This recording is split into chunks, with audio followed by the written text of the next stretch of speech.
to Commander Central episode 166, and today we're going to take a look at Mark Rosewater's recent Commander Changes bracket.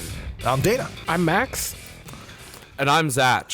Zach Taylor, welcome to the podcast. How you doing? I'm doing well. Thank you for having me. Zach couldn't make it, so I came in his stead. Nice. To maintain the joke, last time Zach was on, I had spelled his name. I think I went back and forth between Z-A-C-K and Z-A-C-H in the show notes. So this time I made sure I spelled it different every single time. I appreciate that kind of effort. I really do. The troll It was shows you real. care. Thanks. It was like an extra 5 or 10 minutes of the show, and I actually got a suggestion from my wife at some point. She's like, make sure you use Zach with an @ sign for one of them at least. So I saw that one. Yeah. So the whole family put some effort in on this one. Sweet. So how's it going, Zach? How you doing? I'm doing well, man. Been chilling. I haven't played as much Magic as I've wanted to. Well, actually, I take that back. I played my Emery deck last weekend and won via an infant combo. Nice. What was the Scumbag Infinite combo you did? It was Dramatic Reversal on an Isochron Scepter. Oh, that would do it. Yep. And I had a Lotus Petal and I had Emery out, and I just won. And the thing was, like, when I won, Ryan was like, if you hadn't won this turn, I would have won next turn. And it was a 3-player game. And the other guy was like, well, if Ryan hadn't won next turn, I would have won next turn. And I was like, okay, so we'd all win. Got it.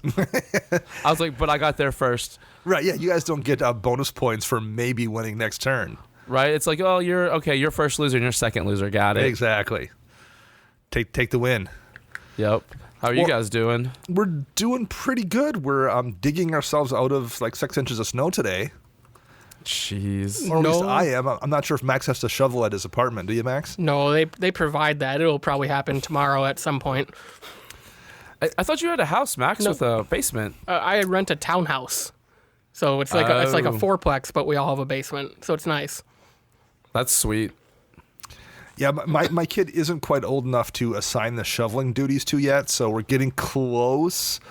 Still a year or two away, I think, where I can just like leave that all to him, but we're not quite there yet. So fingers crossed. A couple of years, I can just get outside and shovel. But right now, is he old enough? Can you take the trash out yet? Trash he does. That's on him. That's one of his. Yep. Word. So soon snow will be his as well. But for the time being, it's He's still on safe. me. Well, Zach, thanks a lot for filling in here for Chris. You are, I think, our second guest, right, Max? Correct. So we've had some people volunteer for this, so we do appreciate it. Chris is doing pretty well. He was out and about in the shop actually this week. He was getting stir crazy at home, so he had somebody pick him up and give him a lift to the shop, which is a whole procedure into itself because he needs to, have a certain size vehicle he can get into without banging his foot on the door, and the whole team got him out to play a few games this week, but. That's awesome. And then he gets to sit there and just go, when we roll new pods, he's like, well, I don't care what anybody else does. I'm not moving. And you can't say anything. You're like, well, all right, I guess everyone's coming to Chris. That's hilarious. And he got to play his new Persistent Petitioners deck. That deck can burn somewhere. and won the game with it. Max got milled out. Well, we both got milled out because we were both in that game. I'm gonna recite this game.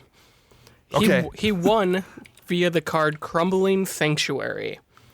For those who don't know, it's a 5-mana artifact out of Mercadian Masks that reads, for each 1 damage that would be dealt to a player, that player removes the top card of his or her library from the game instead. This wrecked all of us. Well, and I was playing my Kresh Fling deck, and I think like at one point, didn't I clock you for like 40 or something, Max? Yeah, you clocked me with an Ignition Team, a morphed Ignition Team. Wow. Through an Ixodron for like 29 or 30. Yeah, there was a lot of big mills in that deck from each other. Like we were all doing Chris's work for him because of that stupid card. And then it got down to the end, and then it was just Petitioners just milling us all out. Yeah. I did get to live the dream. I was able to regain some life, and I was able to blast Dr. Mike with an Aetherflux Reservoir to exile the top 50 cards of his library. Yeah, that's and right, he only yeah. had 8 left, but it was totally worth it. It was a little bit of overkill, but yes, that felt pretty good. Yeah. Well, I had a game where I got wrecked by just a terrible card. I shouldn't say it's a terrible card. A card I'd never seen before. Cover of Winter. It's a snow enchantment from Cold Snap for 2 and a white. It has cumulative upkeep of snow, and if a creature would deal combat damage to you or one or more creatures you control, prevent X of that damage, where X is the number of age counters on Cover of Winter. And you can spend a snow mana and put a age counter on it. So I was playing my Talrand deck, and it was down to the 2 of us, and he dropped that Cover of Winter and then put 2 counters on it. And it was a situation where he had, enough mana clearly to like keep paying that upkeep until the end of time, basically. So then it turned into a race whether or not he could grind me down with an unblockable token off of Temet, or I could draw like a boomerang first. And I eventually, it was down to the very end, I drew an Echoing Truths and finally was able to bounce Cover of Winter. And I had no choice because I was dying next turn to the token. So I swung everything at him, Alpha Strike, just to kill him. He lived with 1 life. I took him down to 1, and then I had no way to deal additional damage. Then he killed me with a token in the crackback. So the Cover of Winter bought him like the 7 turns it needed for him to like plink me at 4 damage per turn with that 1 unblockable Temet token. Yeah, that card did a lot of work in a deck that's theme was snow stuff. So it was all like different terrible snow cards. I can respect that. I can too, man. And that Cover of Winter, for having never seen it cast before, it did it. Got the job done. So that was pretty cool. I also had one game. I just want to mention this because it was like a ridiculous moment.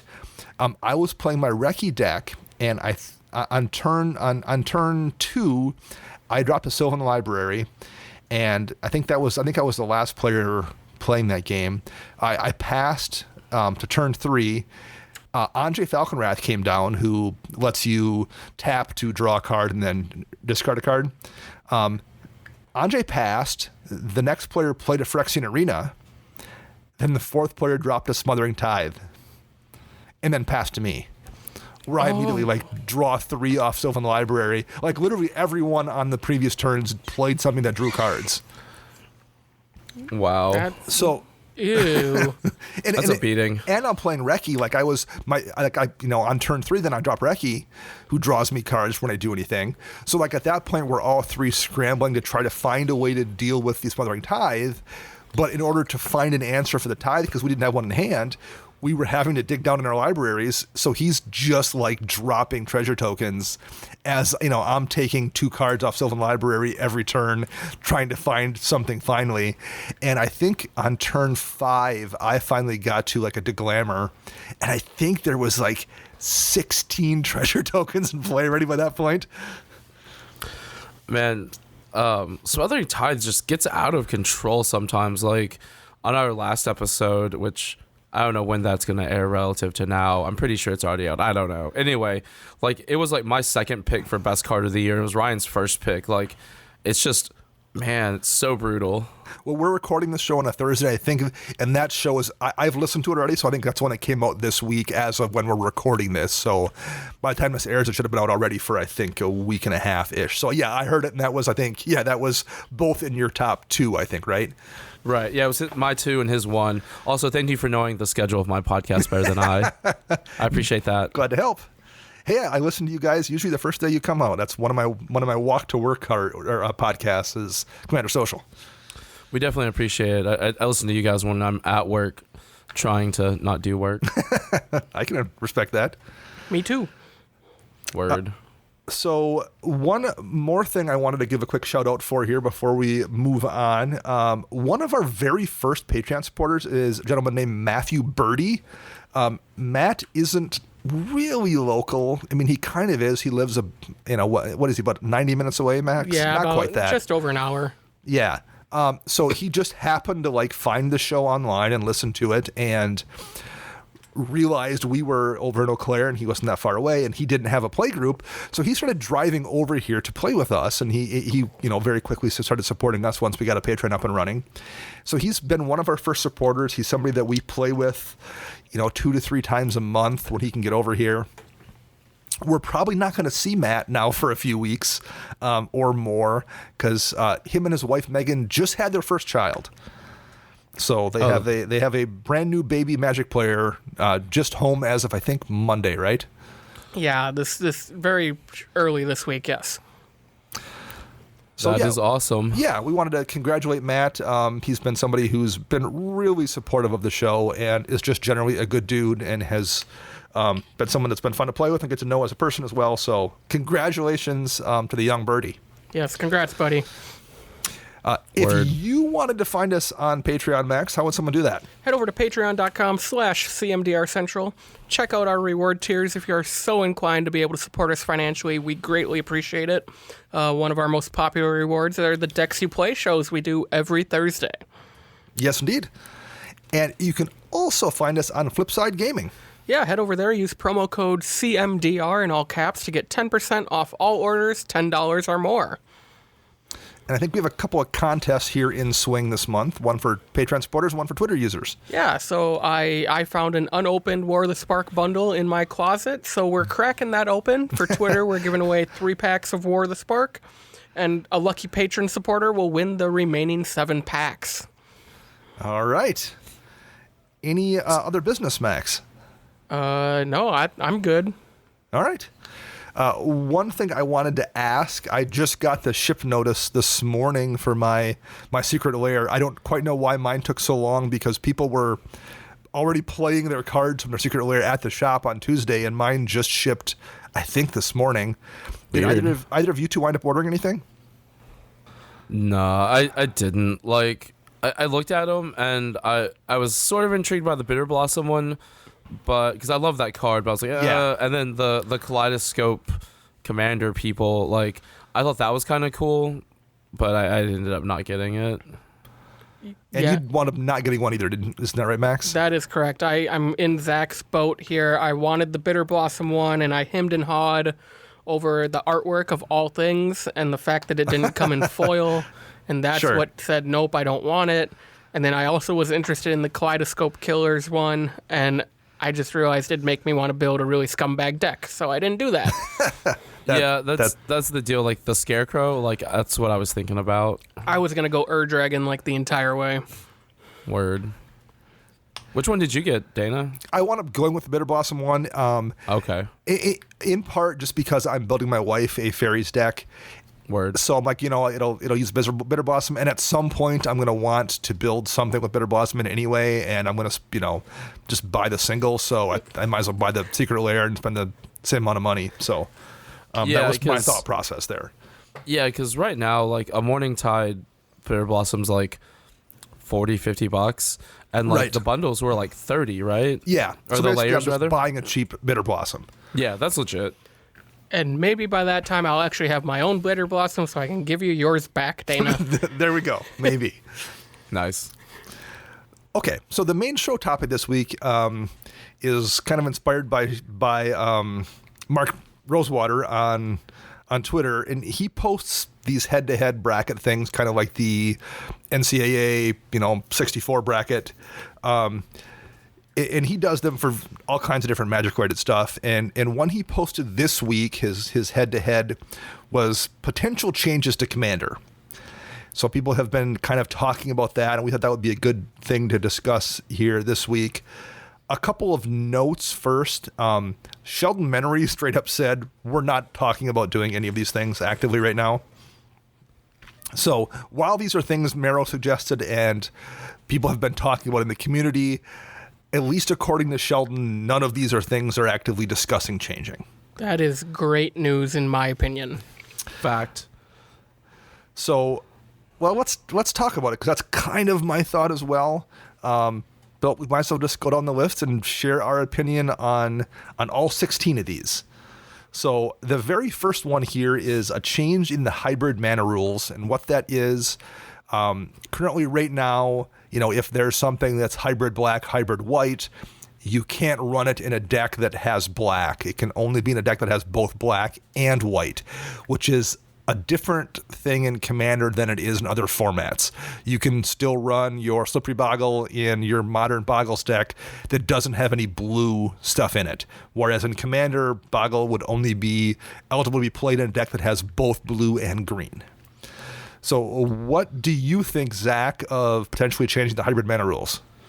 I'm not really for it. I mean, I wouldn't get mad if they did, but to me, it's like color identities have always been based on the pips and the cost, or on the card, and the hybrid mana ones to me read like it's a white pip and a blue pip if it's Azorius or whatever, right? So, you know, you can't play that in your Orzhov deck, right? Because it's like that. That's how I've always felt. But again, like if they changed it, I wouldn't get super mad or anything.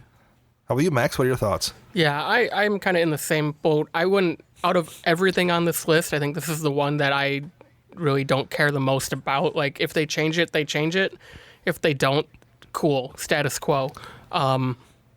It opens some stuff up, and it also, for people like the Boggle example you gave, but like running something like Master Warcraft in a mono red deck or a mono white deck might be useful if you want to run like a white weenie deck. But Sure. But again, I think there are so few situations where, you know, it's going to be okay. And, you know, if I had to really dig in and do a ton of research, it's probably more worse for wear than anything if they actually were to reverse the rule. Yeah, I mean, like, all told, there's, you know, only a couple hundred cards, if that. I guess I didn't check, but there's not that many hybrid cards in the game anyway, and some percentage of those are already being run in, you know, decks where they're legal, so it's going to open up a few cards for most decks, but I don't know if it adds anything to the game necessarily.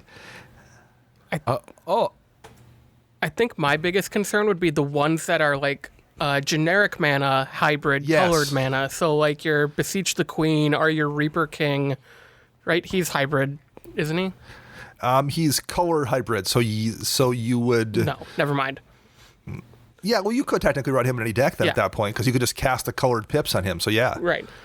Those are the ones where I think it'd be really bad is like, hey, this is a colorless / black hybrid, but I'm playing a colorless deck. Now I get to have this new tutor, essentially. Yeah. Beseech the Queen looks really good if you'll be able to run it in your mono, you know, red deck or something. Right. So it does make some weird things with that for sure. All I know is on Blind Obedience, the hybrid Orzhov mana pip is in the keyword explanation. So, you know, I can still run that in whatever deck's running white. So I'm down with that. I'm down. As long as you get Blind Obedience, you're fine. Yeah, I love Blind Obedience. The one thing, like, Don't at me. I like weird, like, specific things like that. I like that in Major League Baseball, stadiums can have any size outfield. I think it adds something unique. So if you're playing in one stadium, you know, what might be a home run is not one somewhere else. I kind of like that Commander has color identity rules. I think it's something unique to the format that adds some flavor. And I don't know if allowing people to run a few different cards is worth sacrificing that. I completely agree there, and like to me, like I've always said that like the restrictions kind of breed creativity. Yeah, and I like that a lot. That's kind of why I'm like I'd rather not, but if we do it, whatever. The number 2 one here on the list is no max deck size. So we'd move from requiring a deck of 1 commander and 99 cards to a deck that would be 1 commander and at least 99 cards, with any number allowed above and beyond 99. Max, what are your thoughts on that one? So this one, I'm slightly torn on. We're still a singleton format. So Sure. like adding just more single copies of cards to your deck, I can see as being fine. But in the big picture, it's going to make games already go long enough in Commander. So when your buddy Joe sits down with his 299 card plus, his 300 card deck just because he wants to play something like Battle of Wits, or he couldn't decide on what to cut, so he just made the ultimate 5-color deck. That game's going to go forever, and it also makes me feel like people would lean into running tutors more because, well, I have 180 cards in my deck, and I need to find this one, so I'm going to pack in, 10 tutors or 15 tutors versus the normal maybe 5, 3 to 5 they might have ran when it was 99 cards. Okay, yeah, I can see that. How about you, Zach? What are your thoughts on this one? I'm really not for this. It's just, I don't know. It's another one of the limitations of Commander that I like is it's exactly 100 cards. Yeah. And honestly, in my opinion, I used to play competitive Magic, and I sometimes joke about running a 61st card, and in competitive Magic, that's just bad. I mean, that lowers your chances of getting the stuff you want to see, and like, I think like Max said, it's gonna lead to more unfocused decks. There's always gonna be some person who's like, oh, here's my like 300 card deck. It's gonna take me 20 minutes to shuffle this, and I think it would lead to more problems than good. Yeah, I mean, Max mentioned Battle of Wits. I guess it lets you run Battle of Wits, and that's something. But this is the kind of change where I think they would make it, and 99% of the time, no one would notice, or people just wouldn't do it to begin with. So is it worth making a change that is just so unimpactful at all in the first place? I don't think it is. I think what you would also then get is you'd get the situation where, Theros comes out and there's 2 new cool cards in Theros for, someone's, Crawworm tribal deck. And like, okay, well, I want to add these 2 new sweet worms to my deck. I don't know what to cut. I'll just shuffle them in. I can go to 102. And, 6 months later, they find they're at 112 cards and haven't changed their land base at all. And they can't figure out why their deck is floundering so badly because they're now significantly off the mana needed to run that many cards. That's not a reason not to do it, but like, I would bet that would be the most impactful thing you would see is people screwing up their decks. The next one on the list here, number 3, is a Sol Ring ban. Zach, what do you think of this one? I think it I don't think we need that. I mean, it's 1 card in 100. Like, yeah. I mean, I think it's cool to like live that dream of turn 1 Sol Ring, but it doesn't happen as often as people really seem to think it does. And honestly, I just don't see it happening because Sol Ring's like the poster card of our format. Yes, absolutely. Right? And they just did these brand new Mark Teeden promos for yep. from in Vegas or whatever. Like they're not going to be like, oh well, let's ban that now, because I'm pretty sure that's Commander's the only format that card's played in. Like I don't think it's played in Vintage. I know it's not played in Legacy, so like I think it's fine. How about you, Max? Yeah, I'm 100% with this not being banned. And on Zach's point, it's banned in Legacy and it's restricted in Vintage. So, I mean, if you ban it from Commander... It's just gone. It's just gone. I mean, and this is like...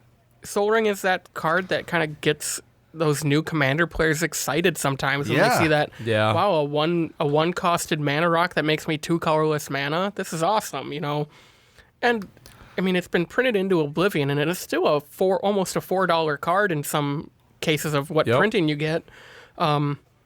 It's not broken. It can enable broken things, but it is not broken right out of the box, in my opinion. So I don't think this should be banned at all. I mean, is Sol Ring balanced? Not remotely. Does it maybe cause power issues sometimes? Yes, absolutely. Is it worth dealing with both of those things to occasionally be able to live the dream and just wield the power of a god? Absolutely. Like, that's one of the beauty things in Commander is Sol Ring is affordable. You can find them everywhere. Everyone gets the chance to live that dream. It's kind of the great equalizer.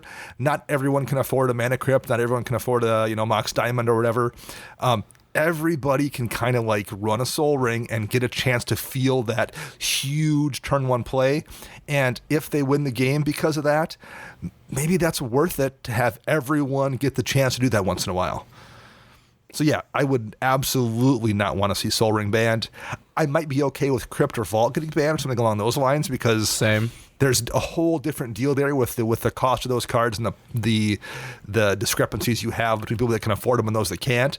But Sol Ring's kind of the great equalizer, and just having that one super strong rock that everyone can occasionally get to just feel that electricity, I'm down for that. Number 4 here, non-creature legendaries. So I think they're talking about, letting you run, I guess sort of the Animist, something along those lines as your commander. Bolas' Citadel. Yeah. What do you guys think of that? Max, what do you think of those? Non-creature legendaries.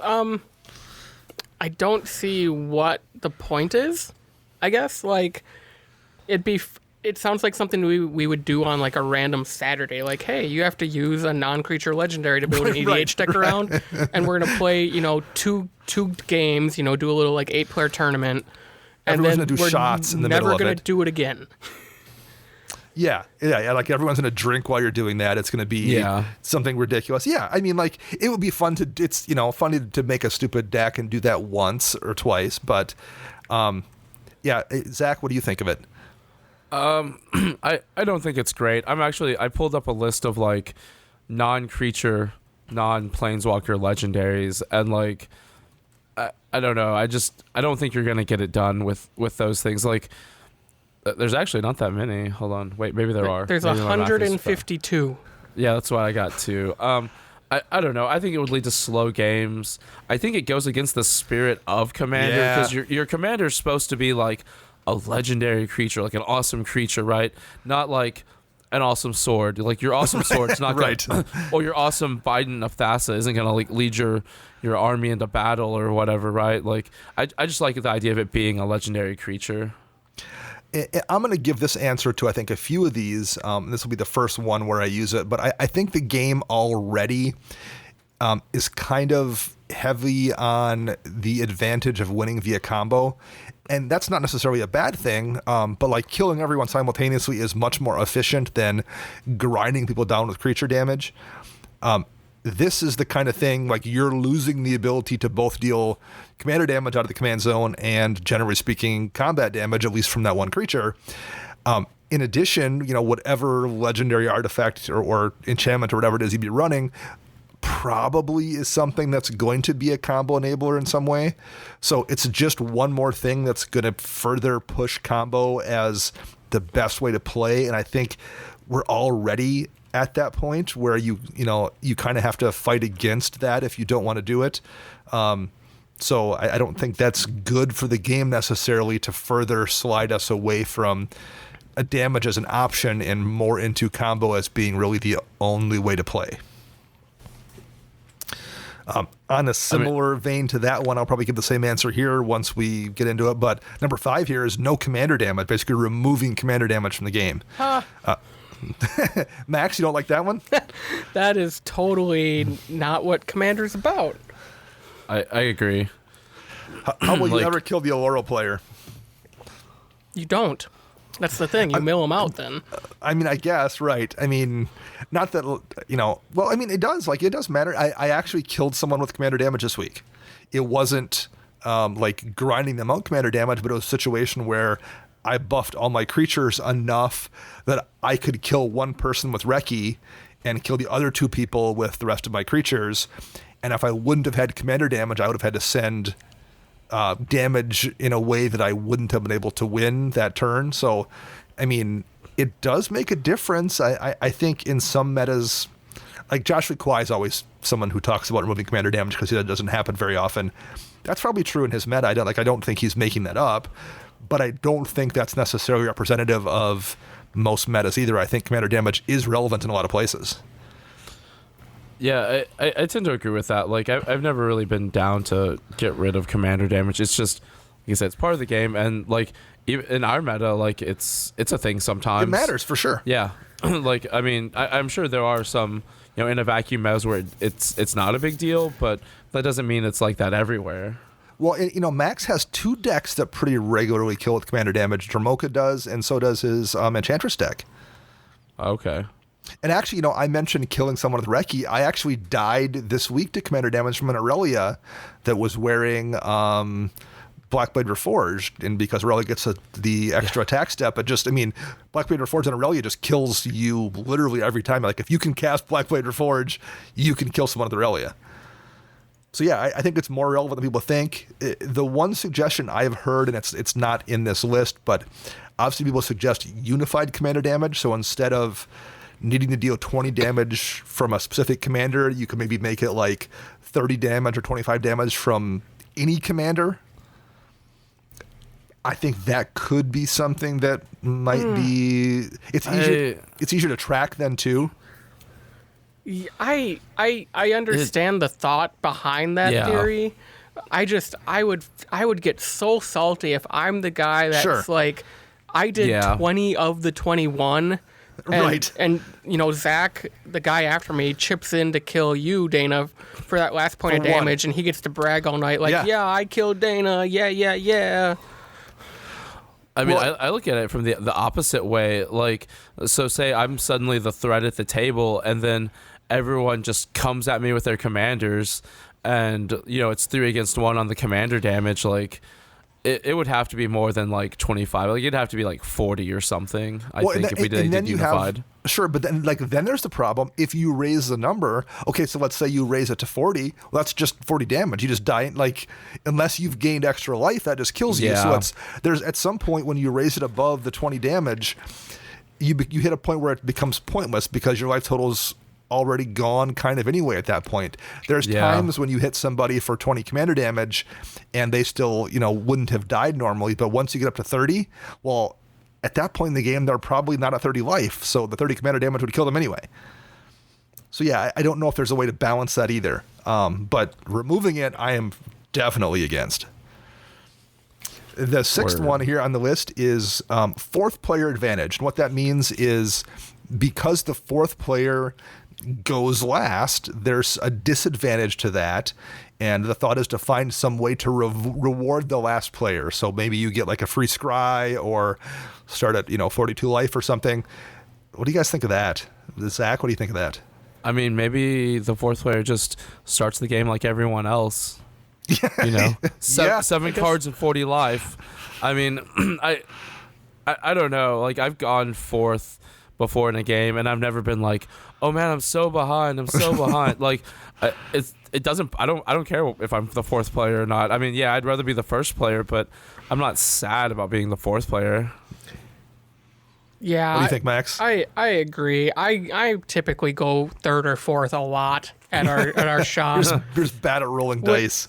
We're playing a multiplayer format, so you still get to draw on your first turn. Unless you are playing in a meta where everybody is playing that hyper competitive CEDH deck where maybe your turn 1 does matter and you want to be either player 1 or player 2. I can understand maybe thinking that the fourth player advantage might work in that very vacuum situation of everybody's playing the very best deck they can build no matter what. They have no fund hindrance, But in a casual commander game, the most people, maybe you'll see a Soul Ring into Signet into something, but typically you don't. It's land go or land Soul Ring go, and that's about it. So I don't, giving the fourth player an extra advantage just because they rolled the dice wrong or the app you used to pick turn order wasn't in their favor. It seems not so great in my opinion. Yeah, it's one of those things I've never even really thought about. I never have either, but I kind of wonder, like, maybe there's an advantage to being the fourth player, right? Like, when you play Magic is about hidden information, basically, right? And holding on to that information as long as you can.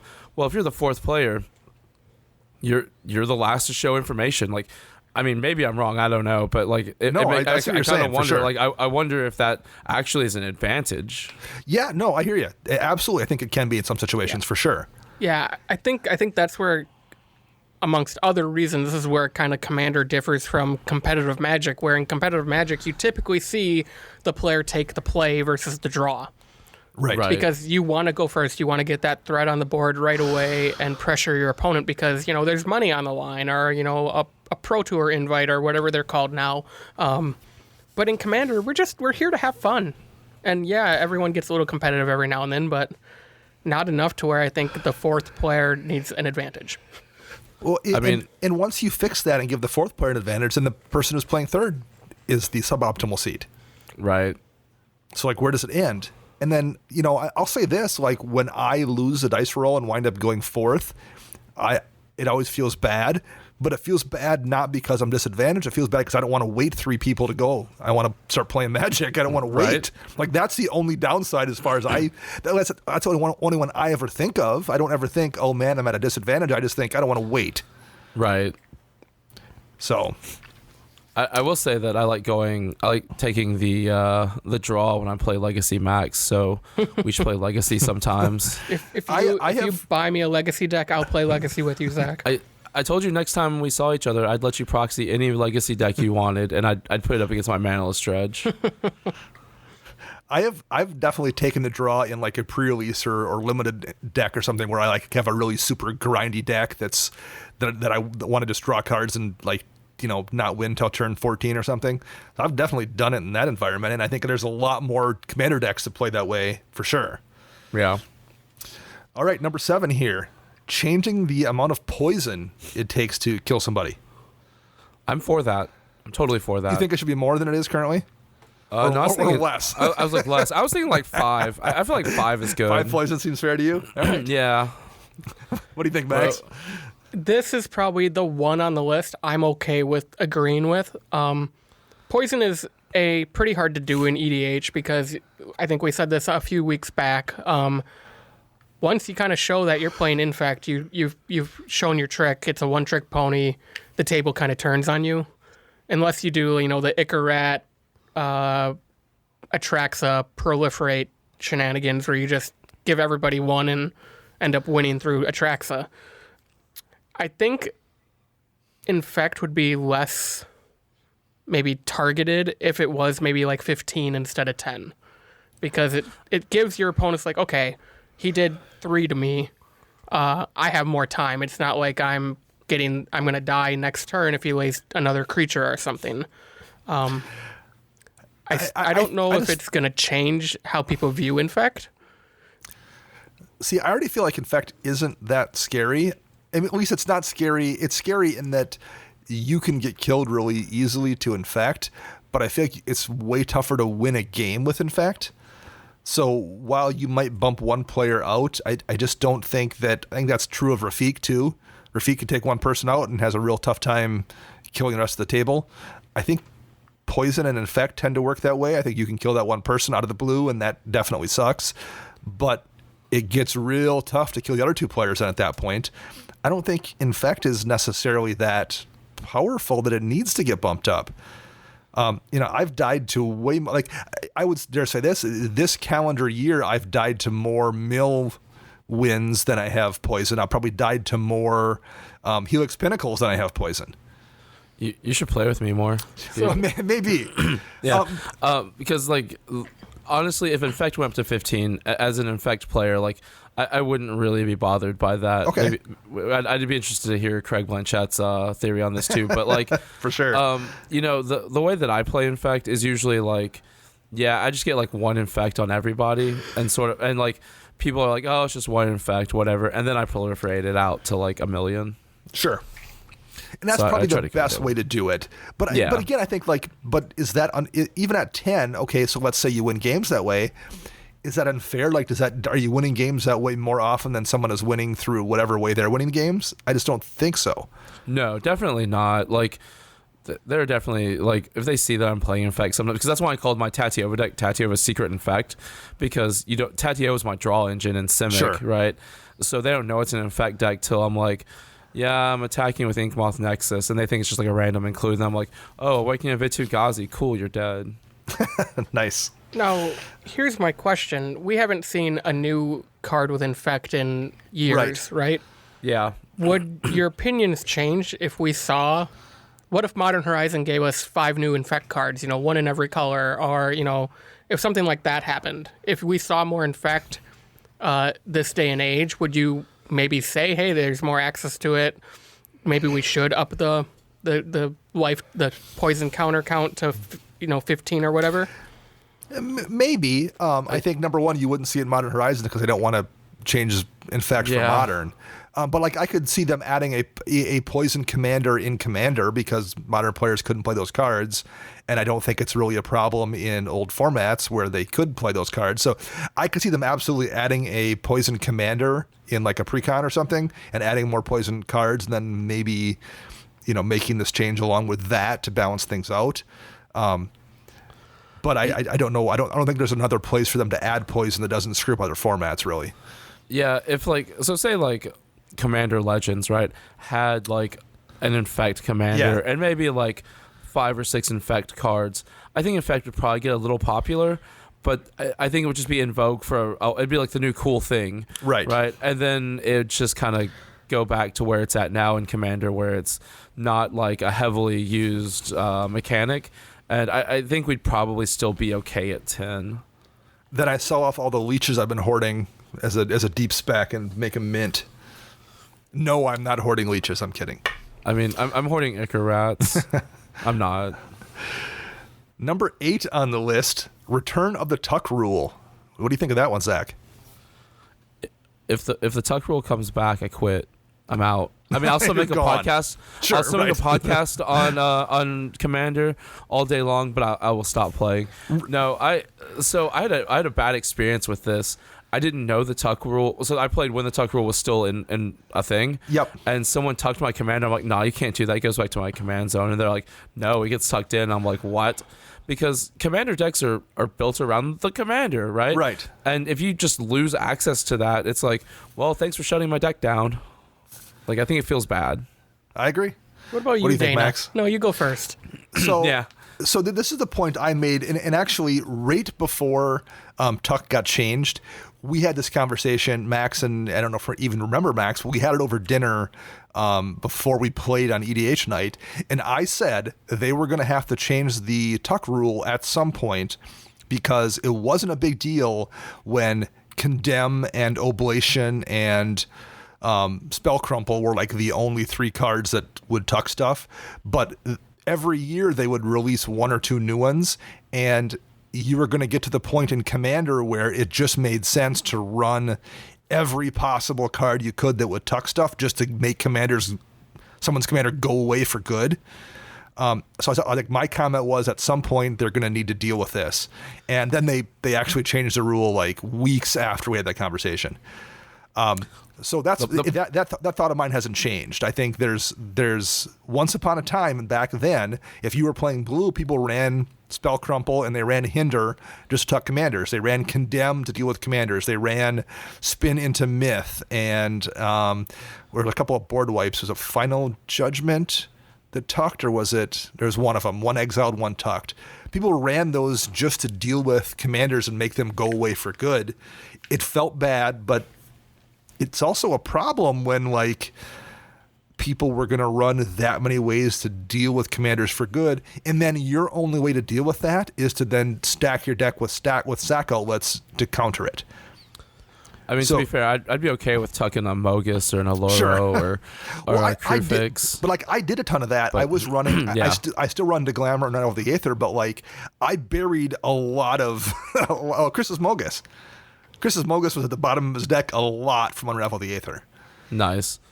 My new thing, since Tuck isn't a thing, is Agent of Treachery. I'm just like, on Brawl and Arena, I just Agent of Treachery people's commanders, and there's just like nothing they can do about it, and I'm just like, I got you.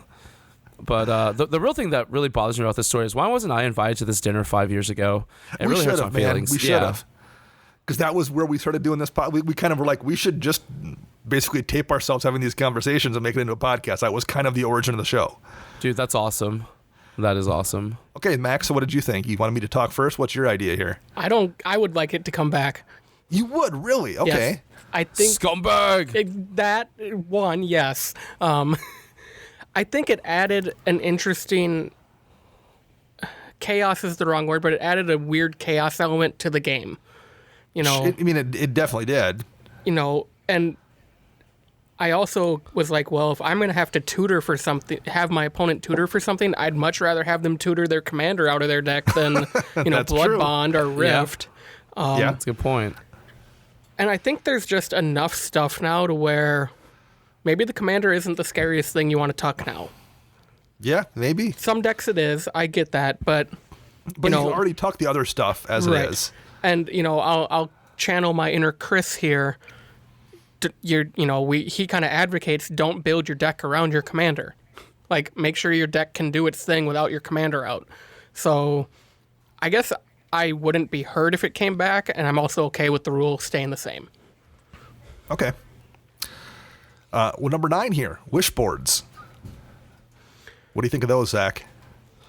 Honestly, I think it's probably not a good idea. Like, for a while, Ryan and I were on the idea of wish boards, and we're like, yeah, we want to play these cards that enable wish boards. Sure.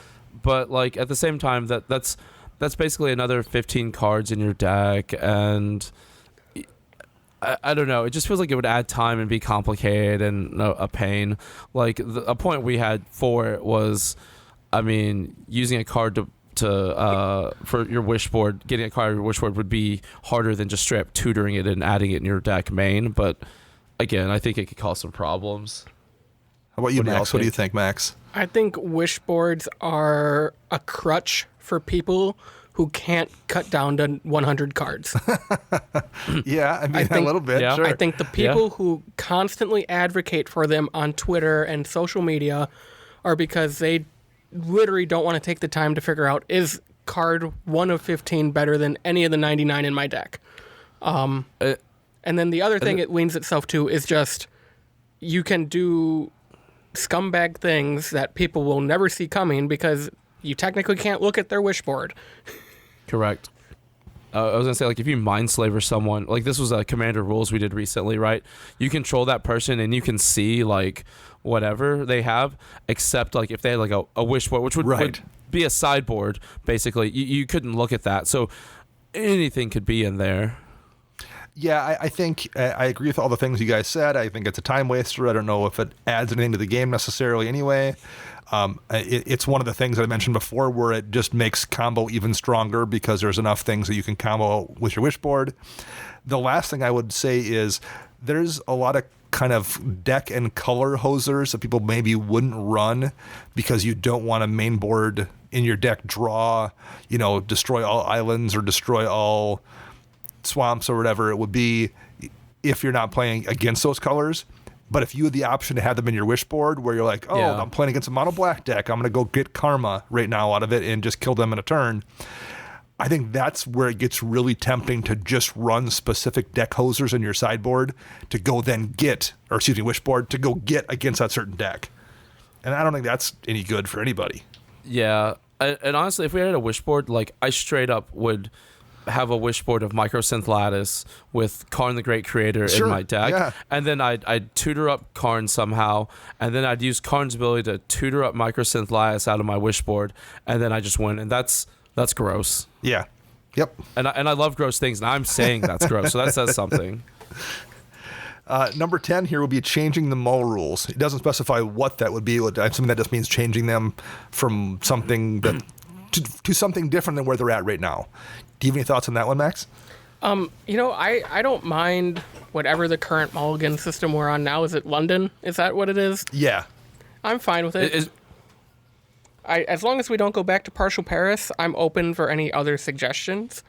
But I think the London is a great compromise to make sure you have a playable hand. And, so what if you have to mull down to 6 or 5, but you get to, put the cards you don't want right now on the bottom of your library. Yeah, people were like, well, it helps, 2 commanders out of all of them, but who cares? None of which I've seen in the interim. Like, no one suddenly started running Grenzo just to abuse the rule. Right. Right. So, I don't see the need to change the mulligan rule at all. How about you, Zach? I like the London Mulligan. I've seen Ryan multiple times mull down to 5 and then still win a game. Maybe that's because he's just a good Magic player. I don't know. Maybe. I hear he's good. No, he's real good. But, like, what I'm kind of curious about with you guys on this, so the London Mulligan, a lot of people, like, when they were, like, talking about implementing it wasn't official yet, but we started testing it because we were like, well, we want to see what we think about Right. it. And a lot of people were complaining about like the shuffling. It's like, oh, you have to shuffle a bunch. And I'm like, you're shuffling the same amount as you were before with what was it, the Vancouver Mulligan. But do you guys see an issue with that? Is shuffling like a big time waster for you guys in your meta? Do you see that? I've seen no different. I've seen no difference at all between how it's working right now and how it was, 6 months ago. Yeah, that's how I feel too. And I still see people on Twitter being like, "Oh, there's too much shuffling in EDH," and I'm like, maybe you guys are just like TH the intern. Your hands are small. I don't know. I can shuffle. I mean, my hands are pretty small, and I can shuffle a 100-card deck. Yeah, that is definitely not something that I've seen pop up as an issue at all, for sure. Max, can you shuffle? Are your hands big enough? My hands are small, but I shuffle efficiently. Word. I've seen this to be true. All right, well, that kind of answers that one, I guess, for us. So let's move on here to number 11, which is no change. I don't know. That's basically because it's a bracket, so that's something people could vote for. But I think we'd all be fine with no changes. Yeah. So I like the status as a quo, as a person in general. I'm Sure. not like I don't love change. So I'm just like, yeah, let's leave it like it is. I don't see any glaring problems with EDH the way it is, or Commander the way it is. nothing that feels super broken anyway. No, I mean there's this like subset of players that wear these like Scumbag Unite shirts that are kind of bothering me.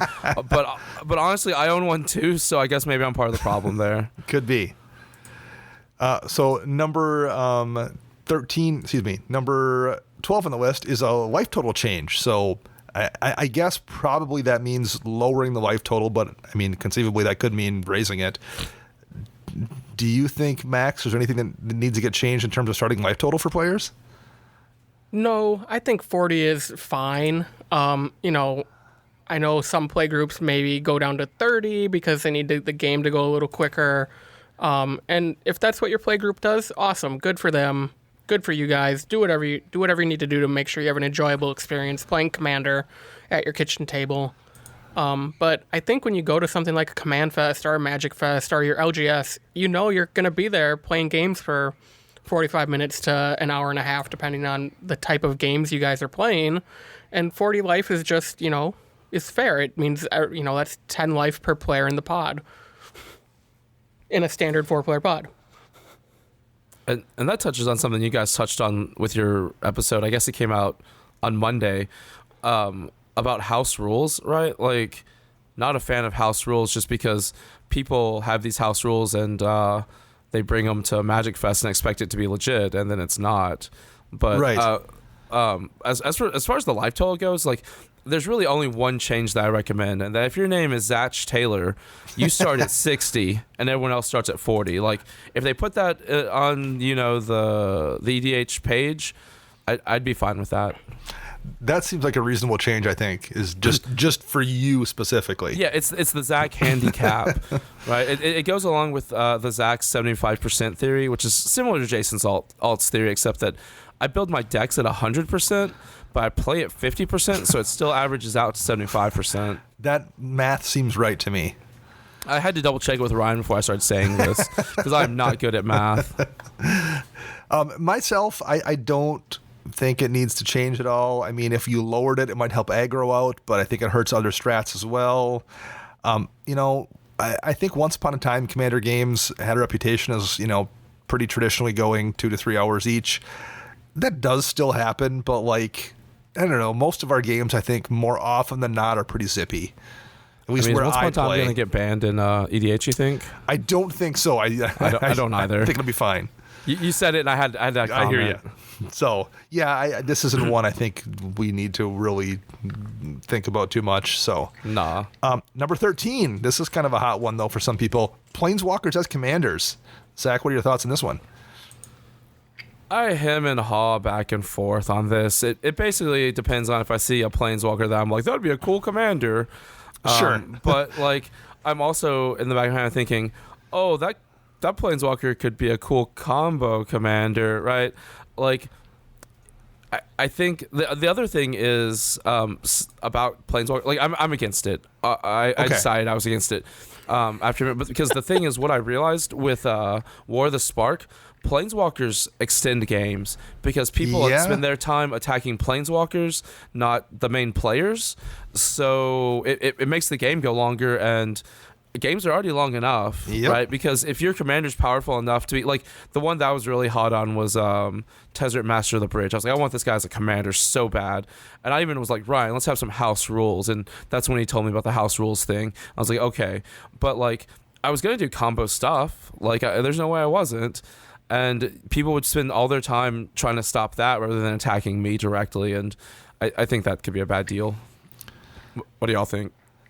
Yeah, I mean, I tend to agree. I think it's one more of those things that just makes combo even better, and combo's already pretty good. It also slows the game down as well. And I agree. Like, we already have, what do we have? 10 planeswalkers, 9 planeswalkers that are legal as commanders. I don't particularly like playing against any of them anyway. I think they are fairly dirtily, and they do lead to people attacking those planeswalkers, and people that take their turns take longer. So I don't think they make for a particularly great play experience as it is.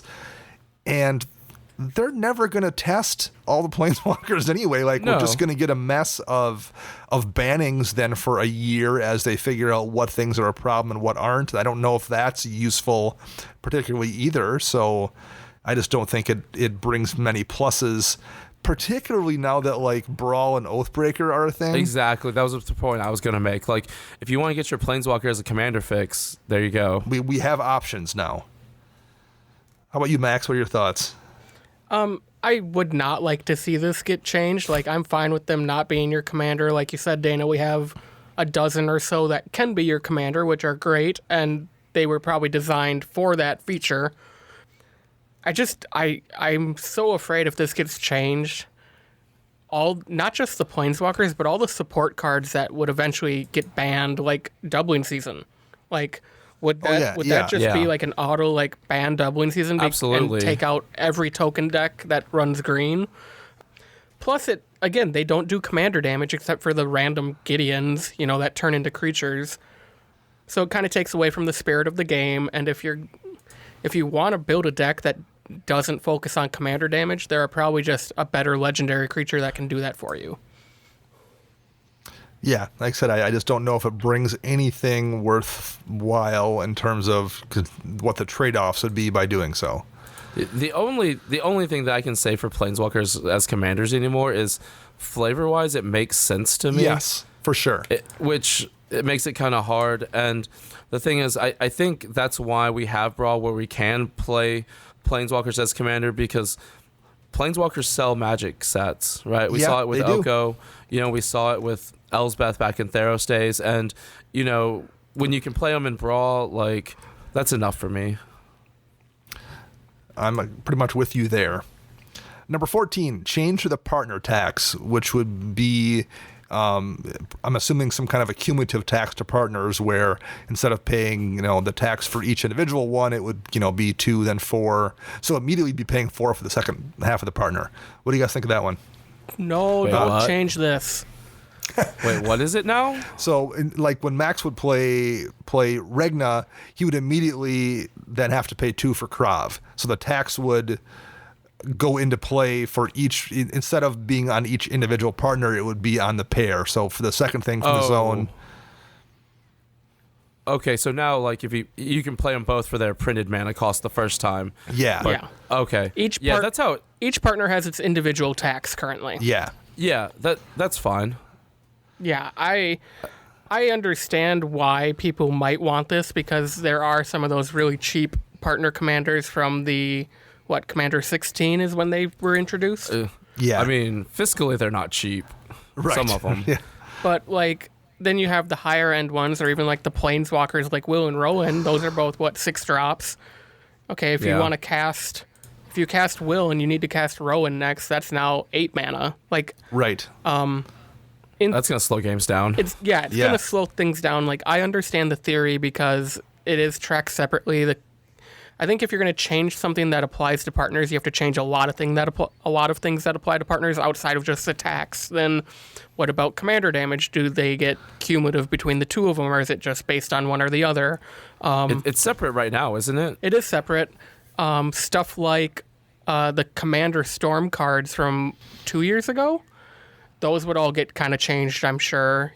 When you focus on the partner mechanic, it ripples through a bunch of other types of cards or Yeah, it rules. And I think that's just going to muddy the waters way worse than they already are. Yeah, those Commander Storm cards would get ridiculous. Like, things would have to change there for sure. I forgot about those. Yeah, I am. This is not something that I mean, I don't have any partner decks. This is very much if it's not broken, don't try to fix it. And I don't like partners, I guess, but I don't think, like, I jokingly wrote in the notes, like, yes, do this because F partners. But in all seriousness, it doesn't seem like this is the kind of thing that I think is an attempt to solve a problem that doesn't exist. Right. And honestly, I've never played a partner deck, and I rarely see people play them. Like, Ryan has one. He has a Thrasios and Val Smasher deck, and it was kind of broken, I felt like. And he hasn't played anymore, and I never see people play them. Number 15 here. Commander dies trigger. So what this is currently right now, if a commander dies, because it goes to your command zone as a replacement effect, at least you have the option to do that instead of putting it in your graveyard. You don't get death triggers. So something that like cares about creatures dying doesn't trigger that. And I would guess the reason for this is not so much strategic, but because it doesn't make sense for new players. But to be honest, like, even as a veteran player myself, this gets missed in a lot of games where someone's like, okay, how many creatures died for this? And people count the commander. I think this is one that people regularly screw up, even if you're a veteran, let alone a new player. So the thought would be, I would guess, to make this how tokens function, where when the commander dies, it goes to the command zone, or excuse me, it goes to the graveyard, and then you may move it to your command zone if you choose. I would guess that's what the proposed change would be. What do you guys think of that, Zach? I'm okay with that. I think that would probably be fine. I do sort of in the back of my head, I'd have to like look up some cards, but like I wonder then if like say you have you somehow have infinite mana, right? And then you have something you can sack your commander to.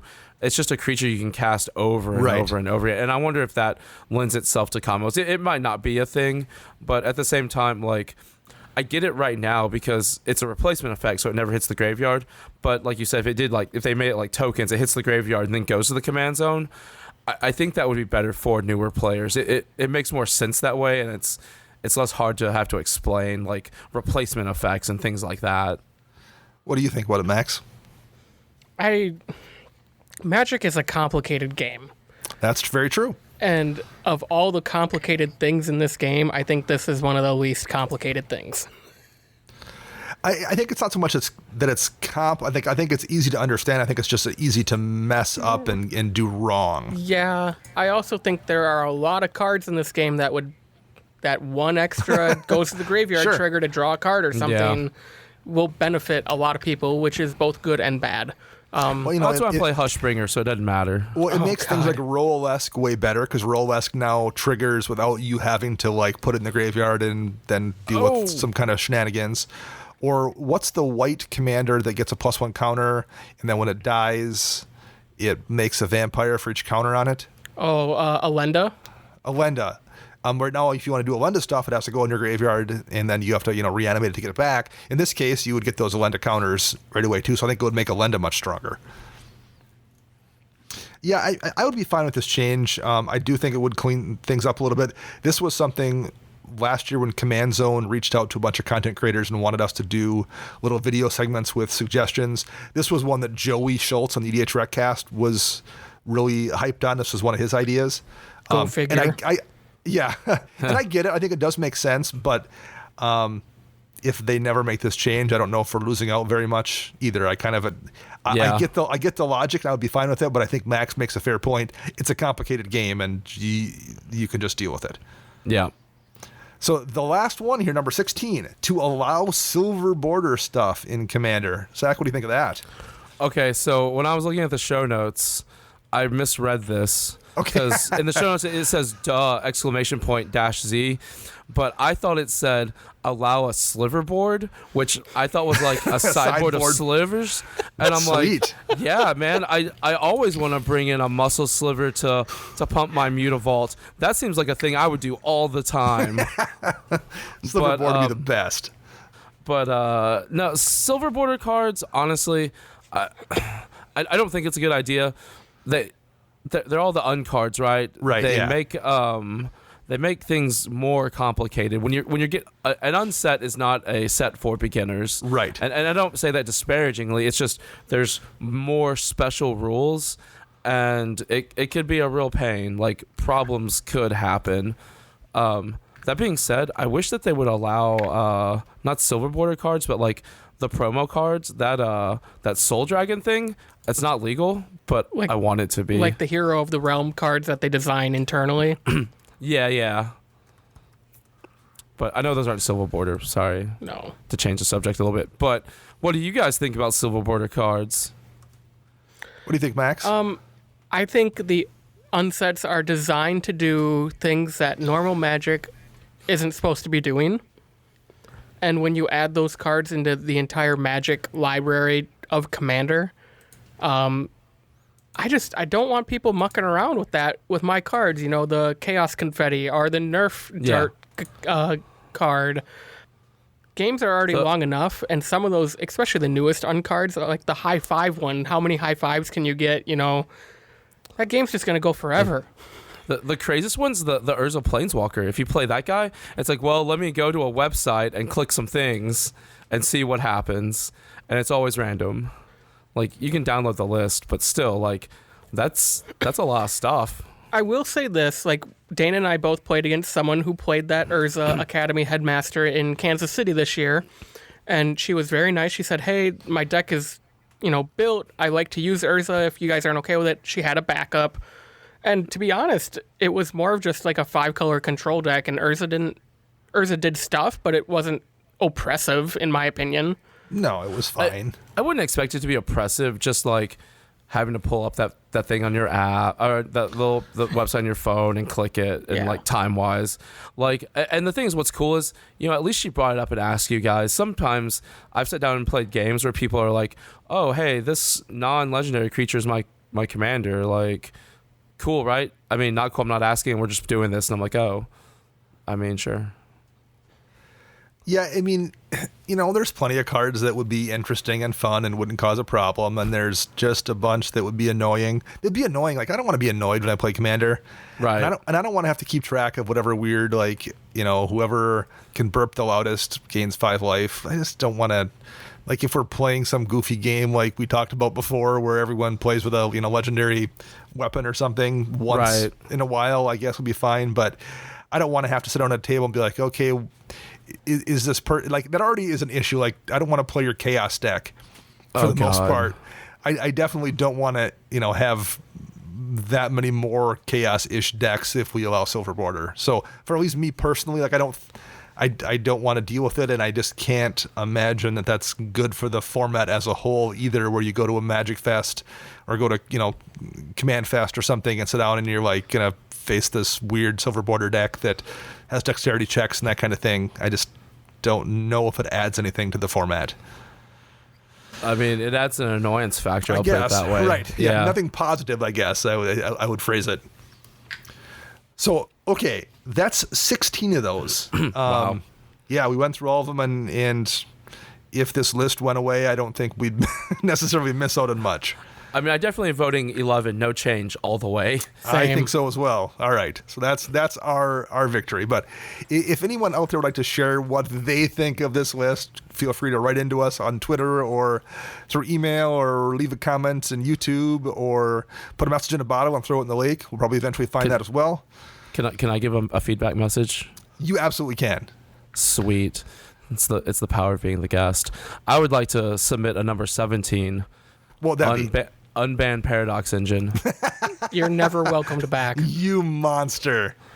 We'll definitely have Ryan on again, but not Zach. I've never done anything too messed up with it. Max, you should be for this. No, I've never ran that card in my life. Max, I thought we were. I will tell you, my Paradox Engine experiences have never been. I've never left a Paradox Engine game and thought that card was too powerful. I have left a bunch of Paradox Engine games and thought that card wasted a bunch of my time. you're not wrong there. Being the 50% player, I've definitely Paradox Engined a bunch of stuff, and I was like, I'm gonna do something, and then I didn't do anything, and I think that's the real problem. Yeah, I think I tend to agree. At the end of the day, that was probably what the issue was. So, well, Zach, thank you very much for joining us and filling in for Chris. We do appreciate it. Yeah, thanks for having me, and definitely tell Chris. I've been tweeting at him some, but tell him I hope he's better soon. We will definitely do that. I think he is already on the mend, but we'll pass it on for sure. Awesome. People can hear you on Tuesdays on your podcast, Commander Social. Is that correct? You can see us on Tuesdays. Oh, you yeah, can that's hear right. us on Wednesdays. So you're on YouTube on Tuesdays, and the audio version is up on Wednesday. Correct. All right. Where can they find you on the Twitter birds? I'm going to get it right this time to make sure. It's at Z4CK38. You can at me about pretty much anything, and I'll respond, unless it's about politics or something. I'm probably not going to respond to that. But yeah, and also I feel like I would be remiss if I didn't mention our Patreon. It's patreon.com/commandersocial. That money, Dana or Max said earlier in the show, it really helps. Yes, and it means for sure. a lot when people donate their money to us, because I have a job. I know what it's like. You guys spend the money. Yeah. And a true story, you guys were my first patron. I was I started listening. I don't know how I heard about you guys, and I started listening. I was like, yeah, I like these guys. I was then I'm gonna become a patron, and then I got on Slack and started harassing both of you. And so I'm telling you, people, get on CMDR Central's Patreon so you can harass Max and Dana on Slack. You can also harass me as well there too. Thanks, man. We appreciate it. And looking forward to seeing you. Max is going to see you in Austin here in a couple weeks. February. February, okay. And Yep. we'll definitely get together at a few GPs this year as well. Yep. So yeah, GP Zach's big ass house is happening. All right, guys, have a good time. Thanks a lot, Zach. I'd also like to note that our friends over at MTG Lexicon are going to be doing a 24-hour Commander stream on Twitch TV on Saturday, December 21st, I believe. I'm going to be participating in that, although I don't know what window I'm going to be on. I can tweet that out as the times get closer, but I'm going to be playing at least a couple games on there, so I can let everyone listening know exactly when I'm going to be on if you want to check that out. But I would absolutely give them a view. They do a really fantastic stream every Saturday, although it's usually not 24 hours, but on this particular one, they are going all day. So tune in and check them out, and I will let you know when I'm going to be on playing some Commander. That will wrap up this show. Our podcast theme is Retro Future Dirty by Kevin MacLeod, licensed via Creative Commons. Our show is edited by Ken Peddle. You can find him on Twitter at LOAD3R. You can find me on Twitter at Dana Roach. You can find Max at CMDR_Central_Max. And you can find Chris at WiseSquishy1. We'll be back on Thursday with another Deck Tech. Until then, I am Dana. And I'm Max. And I'm Zach. I'm Zach. Close enough.